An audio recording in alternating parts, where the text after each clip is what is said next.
और आज तक समय बदला, स्थिति बदली, परिस्थिति बदली, लेकिन संबंध नहीं बदले। ये बढ़ते चले गए और फैलते चले गए। तो मुझे लगता है कि ये अपने आप में एक बहुत अनुपम, अनूठी कृपा है।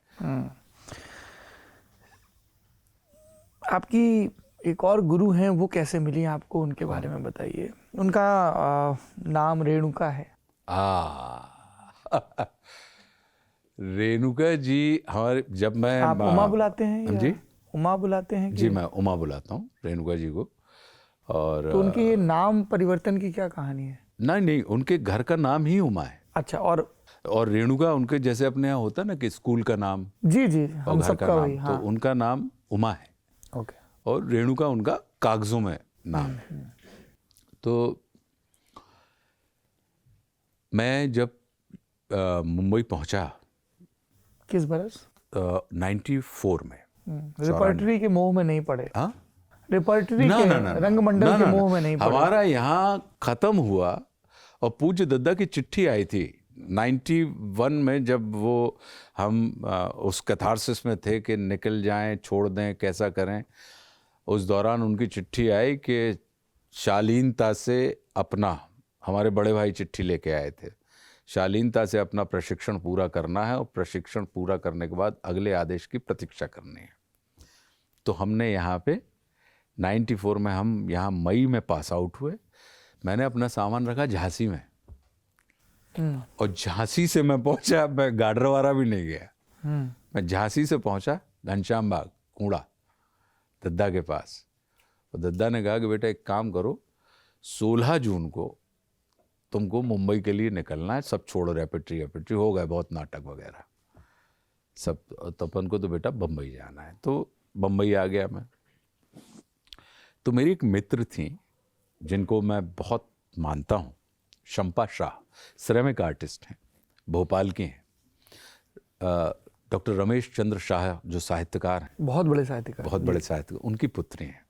तो शंपा हमारी बहुत अच्छी दोस्त, और शंपा की एडवाइस के ऊपर वो जब भी कभी कुछ मुझसे कहती थी, मैं बड़ा कान देता हूँ और मान देता हूँ उनकी एडवाइस को, कि कभी भी कोई अच्छा देखने, पढ़ने, सुनने मिल जाए तो शंपा हमको बताती थी कि राना ये पढ़ना या ये देखना। तो शंपा ने एक दिन हमें फ़ोन किया मुंबई कि यार राना, ये जो एक्ट्रेस है ये कमाल काम करती है। उस समय सैलाब उनका आ रहा था, जी पे आता था आई थिंक जी। तो मैंने कहा कौन? बोले रेणुका शाह है। बोले अद्भुत काम करती है, तुम देखना यार। मैंने देखा, और सचमुच में इतनी कुशल, इतनी बारीक अभिनेत्री, बारीक काम करने वाली, वो अद्भुत काम करती थी। हम उनको देखने लगे। फिर उसी दौरान हम आपके हैं कौन भी आ गई, सारी चीज़ें हो गई।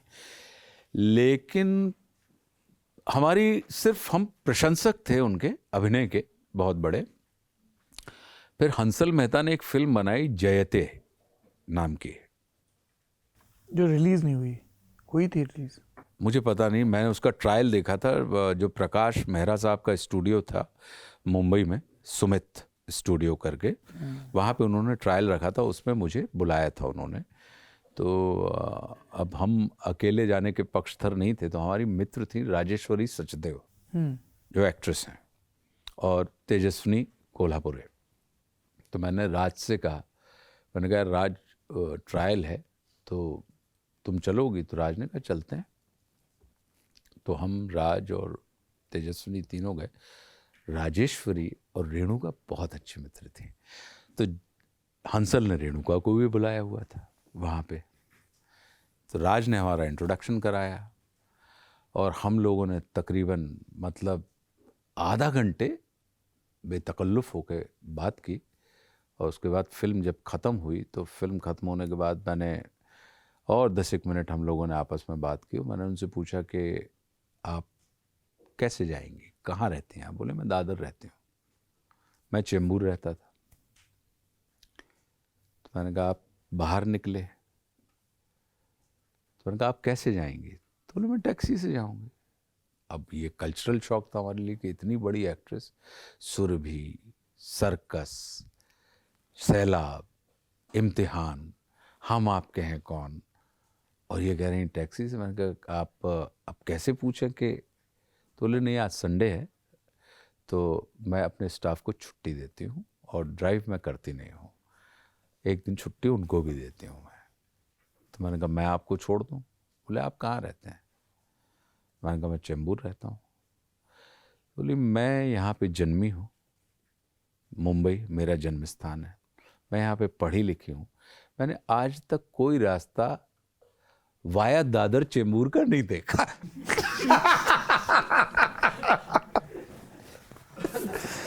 तो बोले आप अपना मार्ग अख्तियार करें, मैं मेरी आदत है, मैं चली जाऊंगी, आप निश्चिंत रहिए।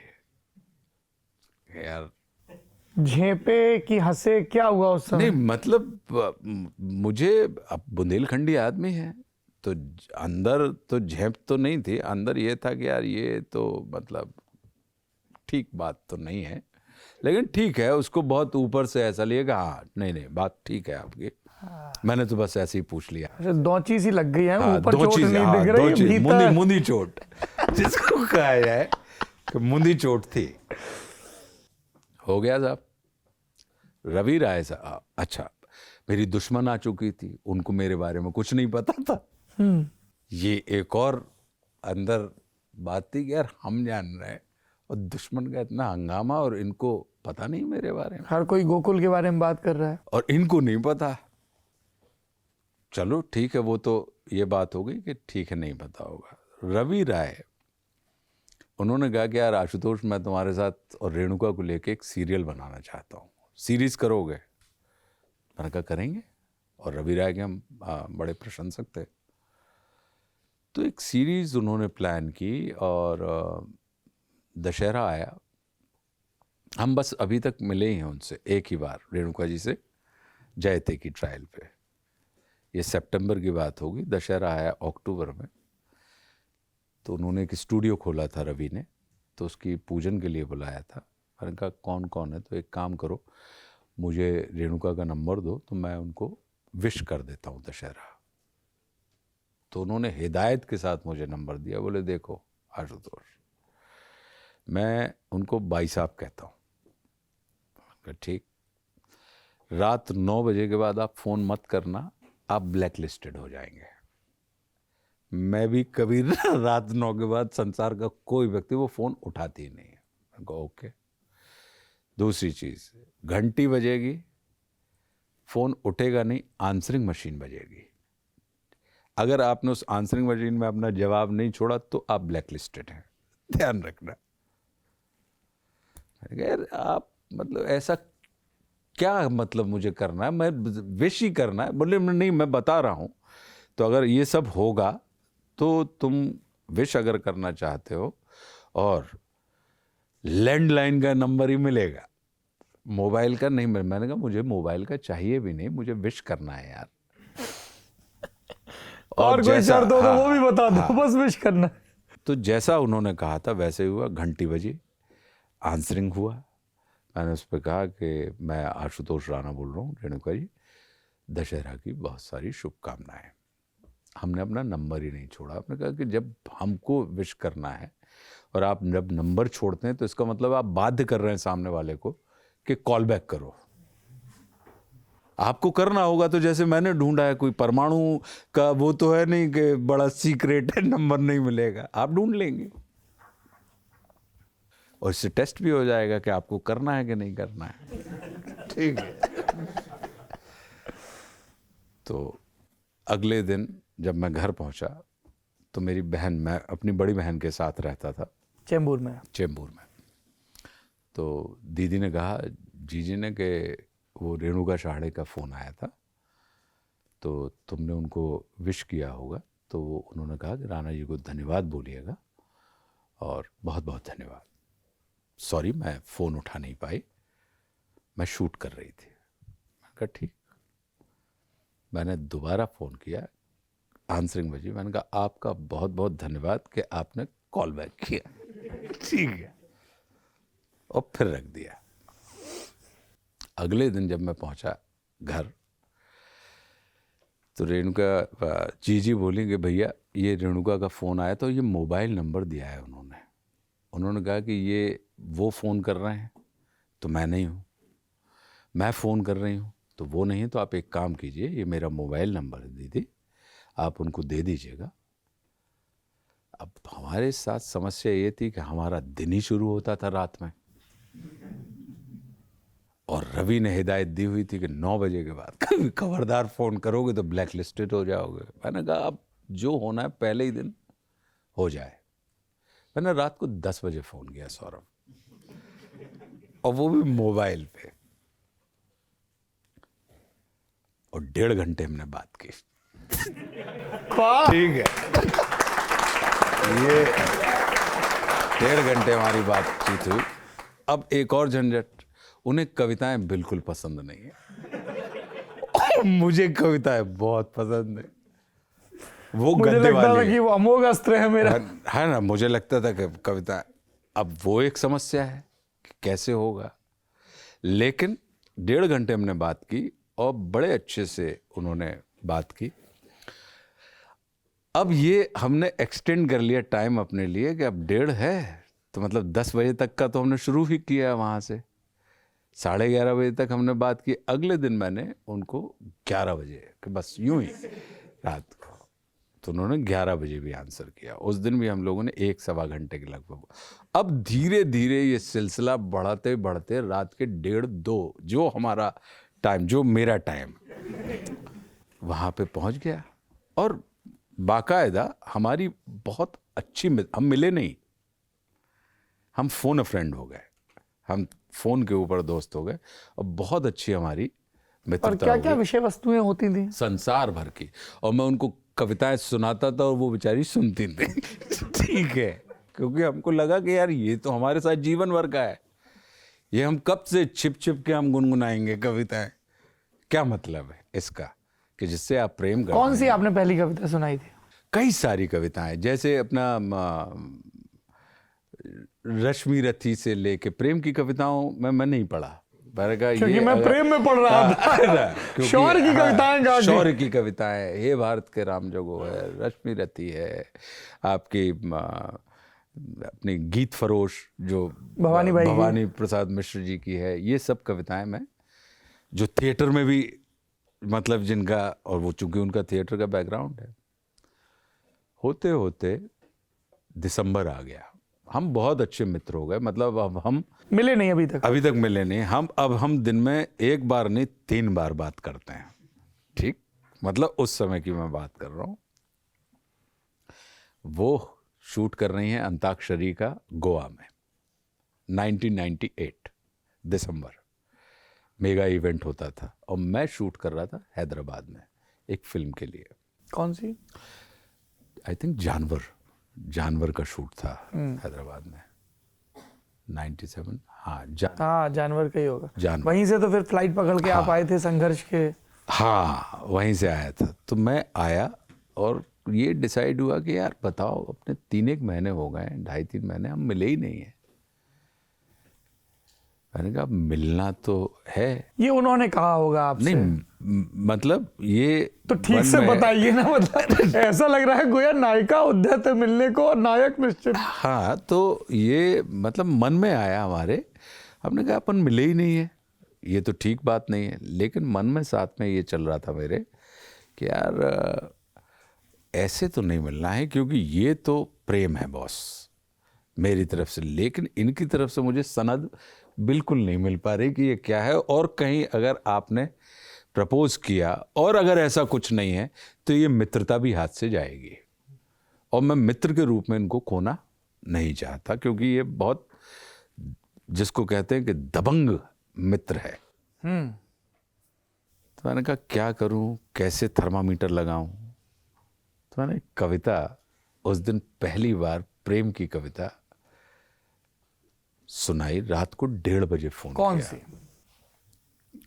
प्रिय लिखकर नीचे लिख दूं नाम तुम्हारा, कुछ जगह बीच में छोड़ नीचे लिख दूं सदा तुम्हारा, लिखा बीच में क्या ये तुमको पढ़ना है, कागज पर मन की भाषा का अर्थ समझना है, जो भी अर्थ निकालोगे तुम वो मुझको स्वीकार, झुके अधर, झुके नयन, मौन अधर या कोरा कागज, अर्थ सभी का प्यार।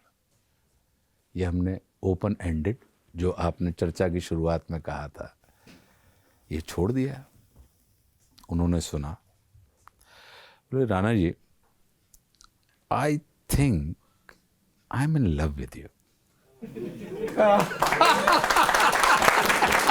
अब अंदर तो मतलब भूचाल आया, लेकिन जो बुंदेलखंडियों की आदत होती है मतलब तड़बड़ा के, जिसको कहते हैं कि लहर सी फूटी, हाँ। कि ये तो मतलब ये तो कस्तूरी मतलब मृग मतलब नाभि में थी और मैं भटक रहा हूं।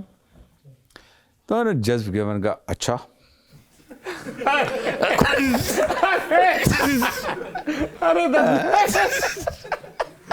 अरे अच्छा, मैंने कहा आप आइए, हम बैठ के बात करते हैं।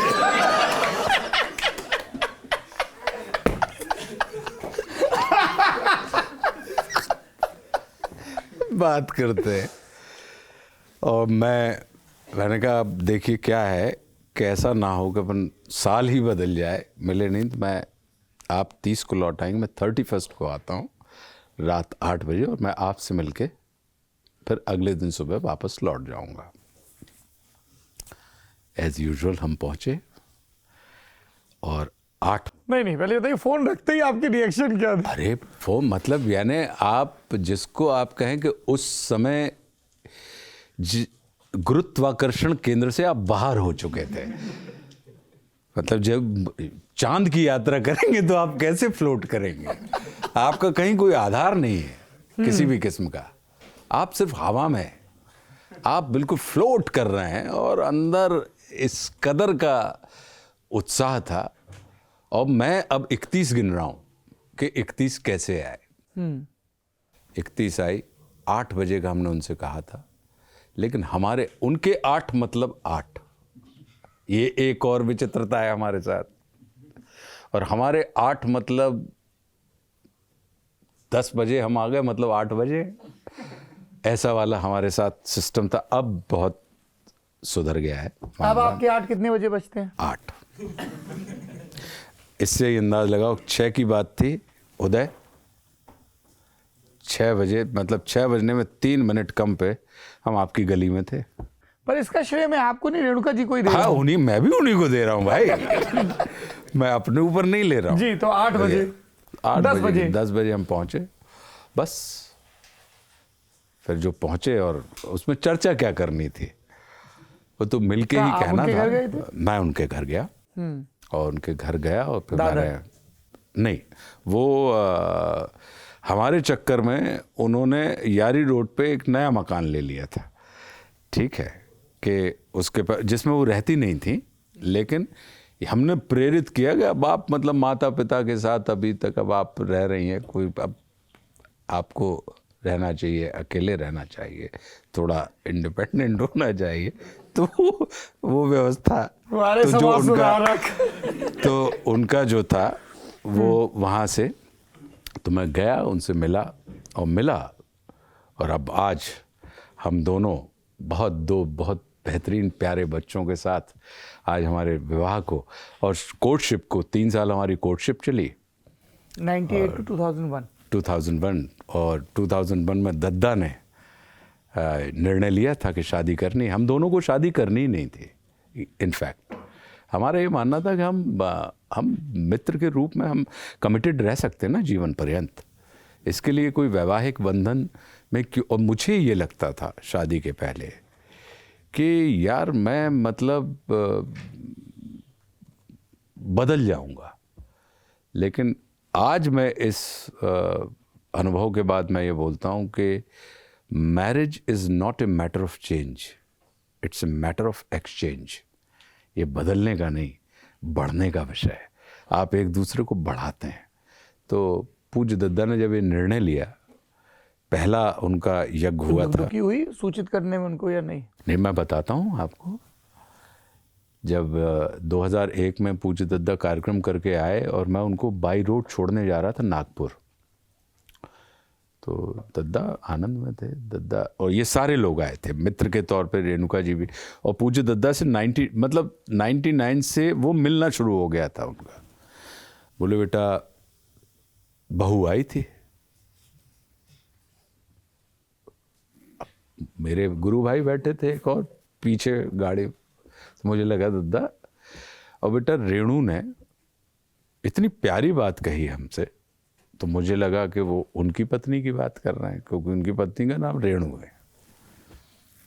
और बेटा हमको तो बड़ा अच्छा लगा, और हम सोच रहे थे तुमने सारे के सारे निर्णय हमारे ऊपर छोड़े हैं,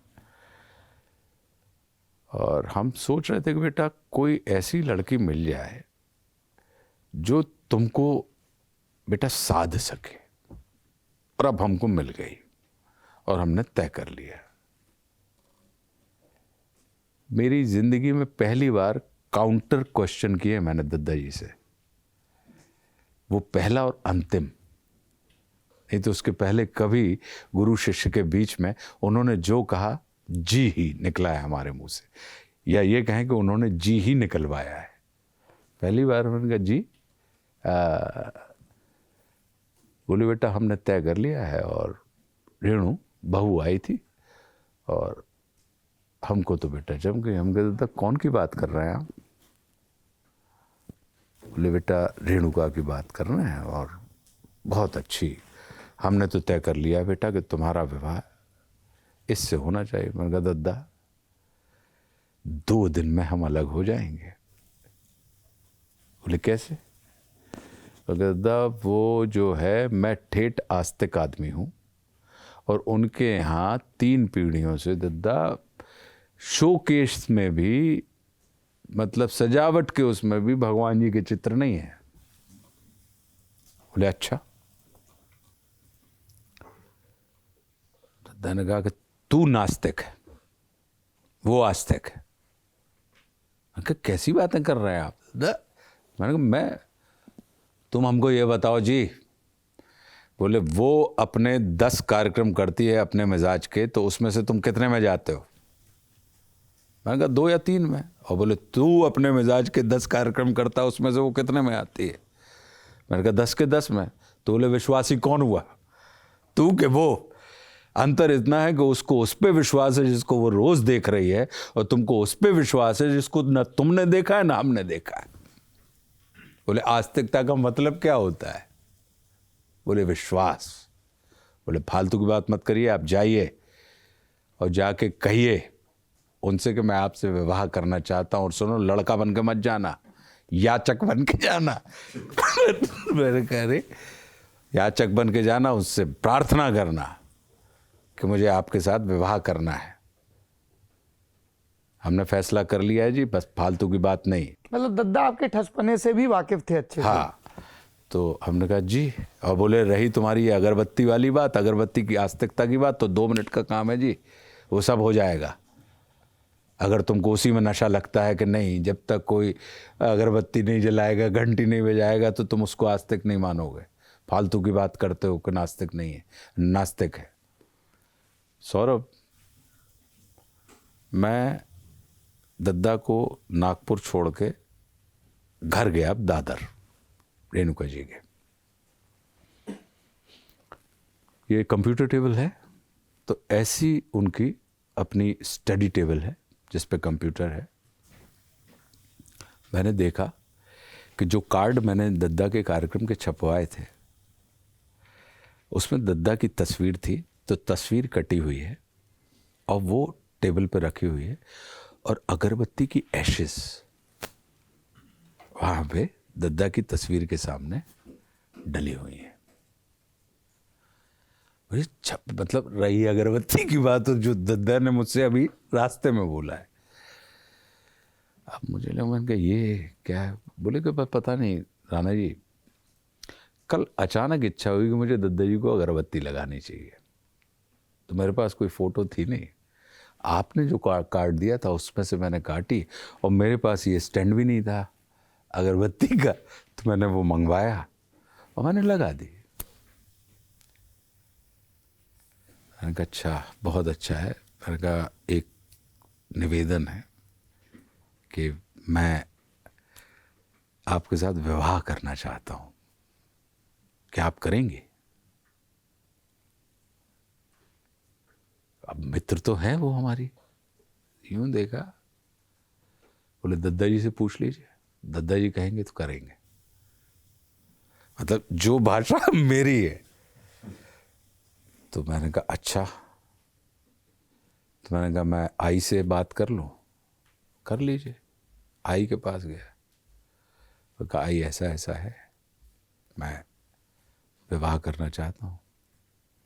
ठीक है राणा जी, लेकिन आप प्लीज दद्दा जी से पूछिए कि आपको करना चाहिए कि नहीं। दद्दा जी अगर कहते हैं तो हम तैयार हैं। अब मैंने बताया नहीं कि दद्दा जी ने तो भेजा है। ठीक है, मैंने कहा नहीं, मैं उनसे पहले पूछूंगा और उनसे पूछ के मैं बताऊंगा। तो ऐसे हमारी शादी भी पूज्य दद्दा ने ही करवाई। दमोह के पास बांधकपुर जो शिवलिंग मंदिर है, बांधकपुर जागन्नाथ महादेव, वहाँ से उन्होंने हमारी शादी करवाई। हम लोग सिर्फ अपने शादी के कपड़े ले गए थे बस, बाकी पूरा अरेंजमेंट। तकरीबन 1.5 लाख आदमी था हमारे विवाह में। तो ये सब पूरा गुरुदेव भगवान ने किया। तो जो आप पूछ रहे थे ना कि दद्दा जी क्या है, तो दद्दा ये है। तो वैसा वाला हमारे जीवन में सिस्टम रहा है।